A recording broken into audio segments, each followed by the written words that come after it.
Rome did not fall first by swords. It was not a sudden invasion that destroyed the greatest empire of antiquity. Before the walls collapsed, something much quieter had already begun. Money lost its value. Trust disappeared. Trade weakened. And when the economic base gave way, military and political power came down. Today you will understand how the financial collapse helped bring down Rome and why it still matters. If you like telling stories and want to understand how money and power shape the world, leave your like now and subscribe to the channel. This helps the video to reach more people and strengthens content like this. The devaluation of the Roman coin did not happen all at once. It was gradual, almost imperceptible at first.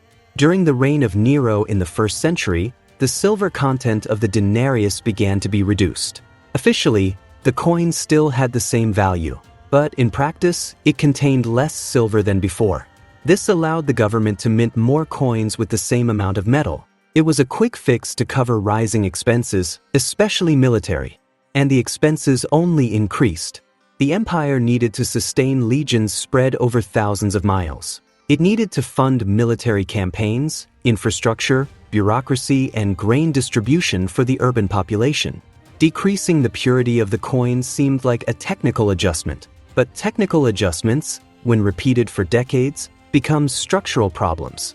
Throughout the 2nd and 3rd centuries, other emperors continued this process. The amount of silver in coins was gradually reduced. What was once almost pure silver has become an increasingly weak alloy. In the 3rd century, during a period of great instability known as the 3rd century crisis, the situation worsened dramatically. Under the rule of Diocletian, it was already evident that inflation was out of control. Prices rose rapidly. Wages lost purchasing power.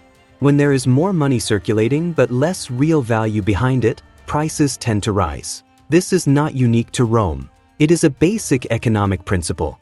Merchants began to demand more coins for the same products. Soldiers complained that their payments did not cover expenses. Farmers preferred to exchange goods directly rather than accept undervalued coins.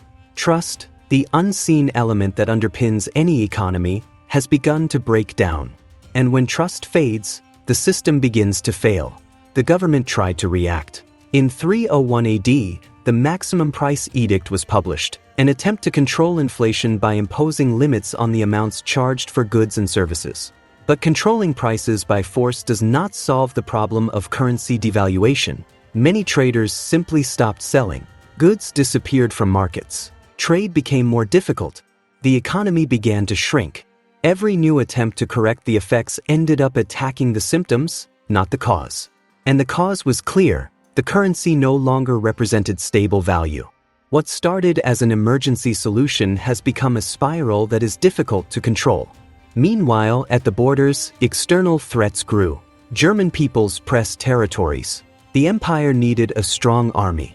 But maintaining a strong army requires solid resources. And Rome was starting to miss out on just that. The biggest problem was not just the money having less silver. The problem was the loss of confidence. An economy works because people believe in the value of the money they receive. When that belief weakens, behavior changes. By the 3rd century, many Romans had realized that new coins were inferior to old ones. Some had a silver appearance only on the surface, but were mostly composed of less valuable metals. What did people do? They began to keep the old coins with a higher silver content and use only the new ones to pay debts. This phenomenon is known today as the tendency to save the strong money and spend the weak.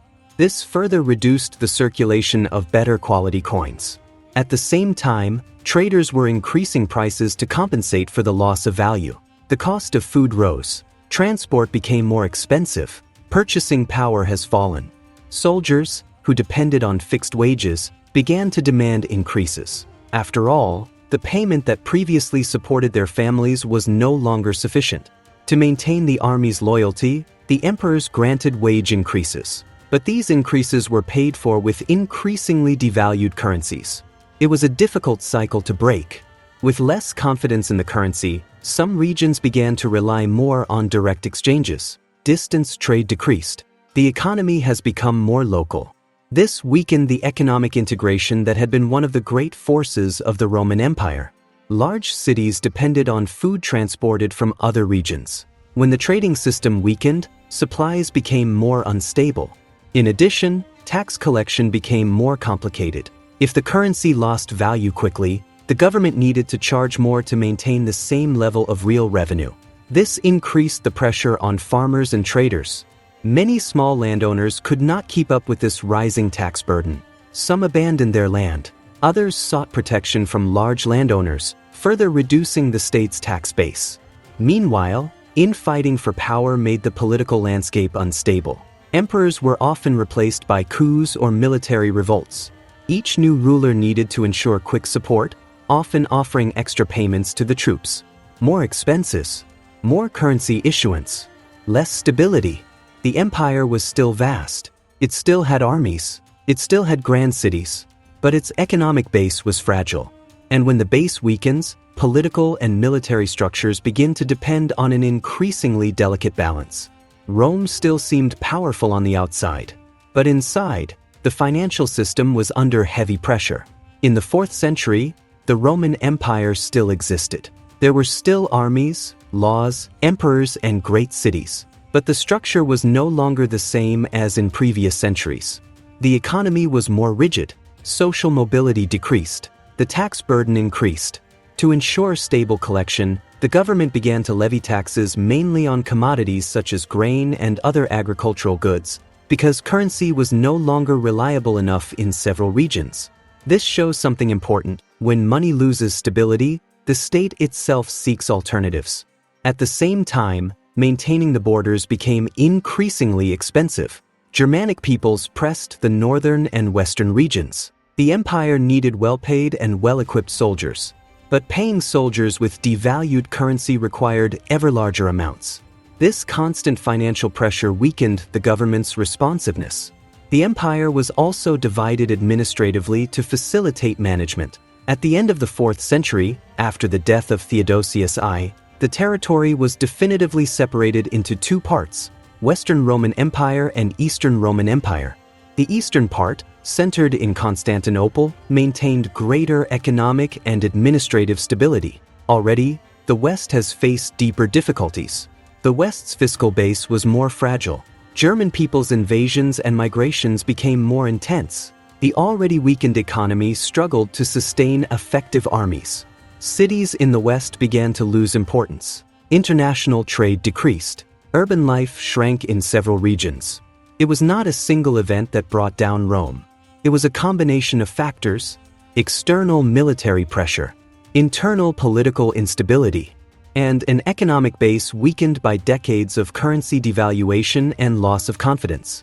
When the financial structure weakens, the state loses flexibility. It becomes harder to react to unexpected crises. In the year 476 AD, the last emperor of the Western Roman Empire was deposed. This event is often cited as the symbolic milestone of the fall. But by the time this happened, the process had been underway for a long time. The empire did not collapse overnight. He was becoming less resilient. Every economic crisis, every devaluation, every tax increase has reduced a bit of adaptability. And when great external pressures arrived, the structure no longer had the same strength to withstand. The political downfall was the end result. The economic weakening was an important part of the way there. When we look at the fall of the Western Roman Empire, it is tempting to imagine only battles, invasions, and weak emperors. But the story shows something deeper. Rome did not fall only because of external attacks. It was already weakened internally. Currency devaluation, rising inflation, loss of confidence in the financial system, and difficulty maintaining a stable fiscal base have reduced the state's ability to respond to crises. A strong economy is not just about wealth. It's about trust, predictability, and stability. For centuries, Rome prospered because its monetary system facilitated trade, paid soldiers, and connected distant regions. When this system began to fail, the effects were gradual but cumulative. First, the coin lost its purity. Then prices went up. Then confidence waned. Trade weakened. The fundraising became more difficult. The army became more expensive to sustain. And finally, when external pressures increased, the empire no longer had the same economic base to resist. This does not mean that financial collapse was the only cause of the fall of Rome. History is always multifactorial. Military, political, and social factors also played important roles. But to ignore the economics would be to ignore an essential part of the story. Empires rely on more than military strength. They depend on stable systems that sustain that strength. Rome shows us that internal erosion can be as decisive as external threats. And perhaps this is the biggest lesson: big structures rarely collapse suddenly. They weaken gradually until a final event only reveals an already existing fragility. Studying Rome is not just looking back. It is to understand how trust, currency, and economic stability shape societies. If you've made it this far, like it now, subscribe to the channel and write in comments. Do you believe empires fall more inwardly than outwardly? Your interaction strengthens the channel and helps this content reach more people interested in history and economics.